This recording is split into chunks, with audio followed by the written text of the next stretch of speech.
এটা হলো চড়ক পুজোর আগের দিন রাত্রিবেলা। আমরা চলে গেছিলাম শ্মশানে কালী ঠাকুরের শ্মশান ভোগ দেখার জন্য। আমি এর আগে এটা কখনোই দেখিনি, এটা আমার লাইফের ফার্স্ট টাইম। বাড়ির এত কাছের থেকেও আমি কখনোই দেখতে পারিনি। তো এই পুজোটা শুরু হয় রাত 12টা থেকে প্রায় 4টে অবধি।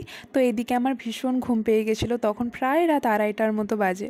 ভেবেছিলাম বাড়ি চলে আসবো, বাট তাও আমি বসে পুরো পুজোটা কমপ্লিট করেই এসেছি। আর এদিকে এত সুন্দর করে মায়ের পুজো হচ্ছিল, সত্যি গায়ে কাঁটা দিচ্ছিল। আর তারপরে পুজো শেষ হওয়ার পরে আমি চলে আসি বারোয়ারি মন্দিরে, আর সেখানে হাজরা হচ্ছিল।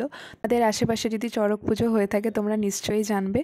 আর তার পরের দিন সকালে ছিল চৈত্র মাসের সংক্রান্তির সোমবার, সেই জন্য মা চলে গেছিলো শিবের মাথায় জল ঢালতে। তাই আমিও মায়ের সাথেই গেছিলাম। আর এখানে মা শিবকে কি সুন্দর নিজের হাতে একটা মালা বানিয়ে পরিয়ে দিয়েছে, কি সুন্দর লাগছিল। আর এটা হলো আমাদের চড়কদেলের ঠাকুর। আর যেই মালাগুলো তোমরা দেখতে পাচ্ছ, এই মালাগুলোই আমরা আগের দিন এসে দিয়ে গেছিলাম, যাতে পুজোর সময় ঠাকুরকে মালাগুলো পরিয়ে দেওয়া হয়। তো আজকের জন্য এই অবধি, দেখা হবে অন্য একটা ব্লগে। বাই।